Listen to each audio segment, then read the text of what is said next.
Happy Thanksgiving, everybody. Holiday special. Today I'm doing the top 10 superhero movies. Cue the intro.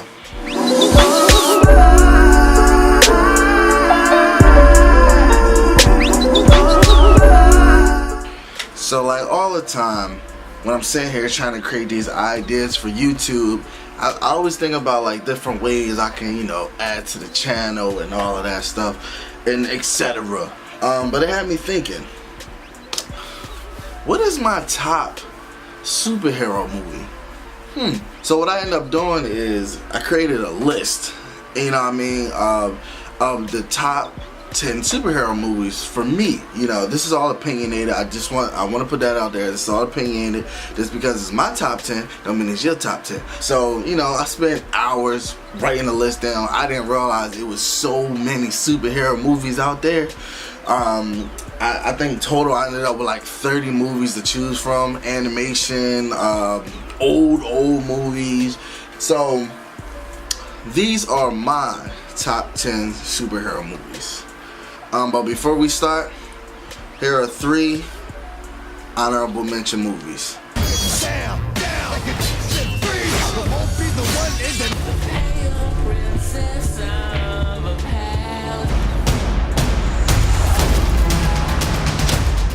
Alright, now let's move into the top 10. Number 10, Unbreakable. Now, so the good thing about Unbreakable, it was one of those movies that was ahead of its time. Just the concept of the movie, Mr. Glass, Bruce Willis, being unbreakable, and knowing that they did the movie Split now, it made you really appreciate the movie back then. So I put that at number 10. The only thing about the movie that I didn't like, sometimes it's okay to have straightforward superhero movies and sometimes it's not. To me, I felt as though that was one of the key things that made it bad. Number 9, Constantine. Now, I know a lot of people are gonna be like, oh, that's not really a superhero movie and all of that stuff. Calm down. Constantine is considered a comic book movie. Superhero movies and comic book movies are one and the same, essentially. So I just know every time I see Constantine, I stop what I'm doing and look at the TV screen, no matter what. I love Constantine. I love Keanu Reeves as Constantine. I love the plot of the movie. It's so much fun to me to see the religious side of things, and the way they did it made me love the movie. It made me pay attention to the movie. Number 8, Spider-Man 2. Not the Amazing Spider-Man 2, but Spider-Man 2. If you're a superhero movie fan, you know exactly what movie I'm talking about. Dealing with everything he was dealing with, trying to figure out if he wanted to be Spider-Man, trying to, be a real person, not trying to, it was just a great movie, the plot was set up perfectly. The characters was perfect. Like, you actually felt for the villain in a movie, and a lot of superhero movies do not do that these days. They do not do that, which hurts my heart, but they don't do it. So like I said, Dr. Octavius, you felt for him. You felt for why he did what he did. Number 7, Batman. The 1989 Batman with the original, I ain't gonna say original Joker, because that was like the Adam West era. But, with Jack Nicholson as the Joker, love it. Michael Keaton as Batman, love it.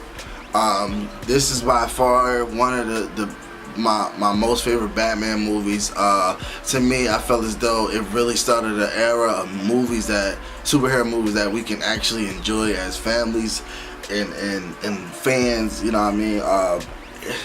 Jack Nicholson as the Joker, until Heath Ledger came around, it was no comparison. Like, it was just like he stole the show as the Joker. Michael Keaton as Batman, it was just great. Everything they did, all the Batmans they did after that, not really that. I did like Batman Returns a little bit, not too much, but I feel as though this Batman movie really set it off for everybody. Number 6, Wonder Woman. And I know a lot of people gonna be like, oh, why Wonder Woman so high? So low on the list. I love Wonder Woman, don't get me wrong. I'm actually really surprised that they had a good female-led hero movie, because we needed one bad. But the end of the movie, it really killed the whole movie for me. Not in a bad way, because like I said, all these movies are on this list are 9s out of 10s, but the finale of the movie really hurt it when it came to making this list. But overall, it was a good vibe going into the movie. You know what I mean? Good cinematics. I love Gal Gadot, however you say her name. She's freaking gorgeous. Loved her as Wonder Woman. Like, it was a perfect movie. Like, it really was, other than the end. Number 5, Spider-Man Homecoming. Now, granted, when I first seen Spider-Man Homecoming, I gave it an 8 out of 10. I'm not gonna lie, I gave it an 8 out of 10. Now, after sitting here and like really appreciating the movie and what it was actually doing and the setup it was actually going to, Michael Keaton as the villain, like, I was just like, wait, hold on, this movie might be better than I gave it. You know what I mean? Now, you know, the character development of Peter Parker, though, is what I love the most. You know, the love interest, you know, dealing with the fact that, you know, his love interest and the villain are dad and daughter. You know what I mean? And the one part of the movie they added is when, listen, I'm not the biggest comic book guy, and I'm very spotty about comic books. But the part where he, tiny spoiler, I guess, but the part where he was underneath the building, like, in that moment, that's when it was like, bro, I connect with you. You smart.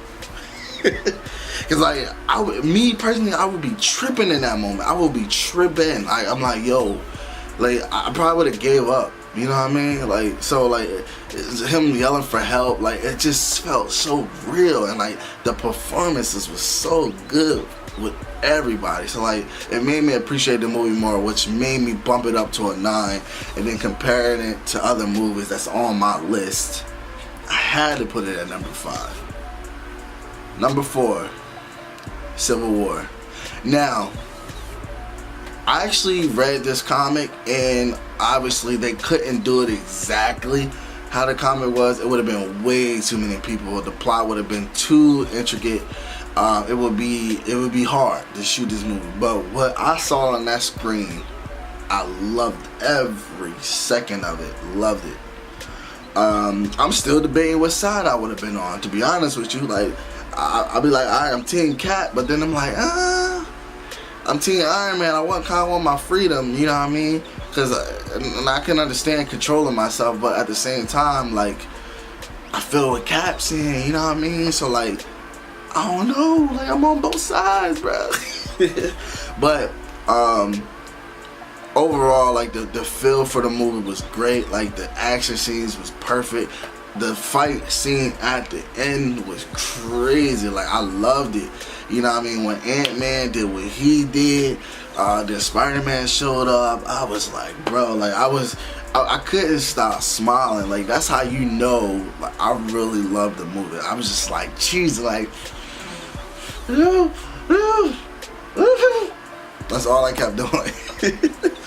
And I went when there was a bunch of people in the theater, so like, they made the feeling even better, because it was like, they knew when to laugh, they knew when to cry, they knew when to get excited, they knew when to throw stuff at the screen. Like, it was the perfect theater experience for a perfect movie. Actually, one of the only movies I gave a 10 out of 10 this year. Movies, period. Not just superhero movies, but movies. Well, not this year, but in a long time. You know what I mean? So, Civil War, number 4. Okay, number 3. Now, top 3. It's always hard when you're dealing with your movies. I mean, in this case, superhero movies. And I really had a hard time choosing these 3. Well, not necessarily this one, but the top 2. Number 3 is the Avengers. I kind of knew making a list that Avengers was going to be my 3rd favorite movie. So like, I already knew the other 2 was going to be hard to pick from.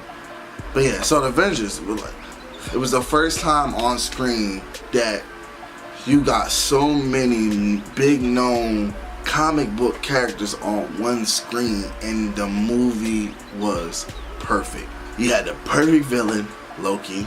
Heroes coming together but not always seeing eye to eye. I love that, the dynamic between the characters fighting and, you know, trying to get along, different things happening. Hulk, this is the first time we was introduced to the new Hulk. Like, it was perfect. Like, the Avengers was the perfect movie, like, for Marvel at the time. And the crazy thing, I'm making this list in 2007. The Avengers came out in 2012. Almost 5 years ago, and every time it comes on TV, I stop what I'm doing and I watch the movie and still appreciate what that movie brought to us. Now, number 1 and number 2. This was hard choosing my favorite movie. I literally had to be like, alright, well, what movie can I live without? If I had to choose, which one would you be able to live without, Mike? And it's like, I had to think for a little bit. So at number 2, got Logan. Logan is number 2. Yes, Logan. The third installment of the Wolverine series. This one, it just hit home. You know what I mean? It hit, well, y'all looking on this side, so it would be here on this side. But to me, it's right here, my heart. It hit my heart, man. My heart. It did. One, I was hype. It was rated R, so I knew we was about to get some gruesome stuff. And the first 10 minutes of the movie, you like, oh yeah, this is an R-rated movie, and I loved it. I loved every second of Logan.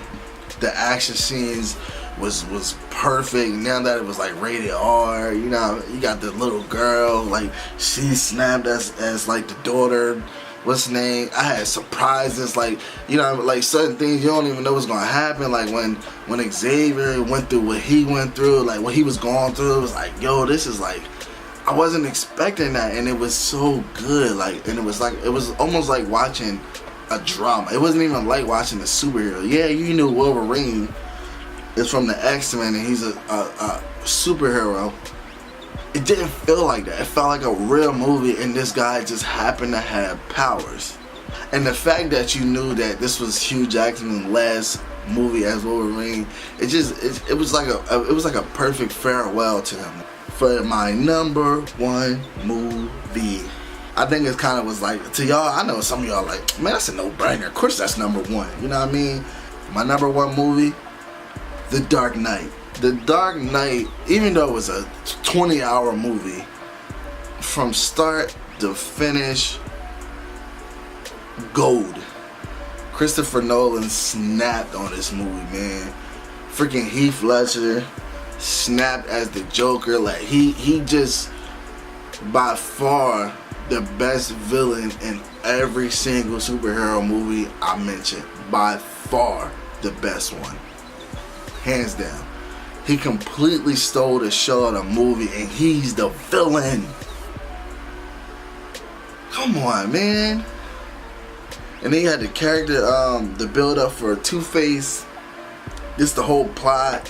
It was just a perfect movie. You know what I mean? It was just perfect. Like, of course, 3 killed it. I didn't like 3. 1 set it up, but this 2, it's just something about Joker.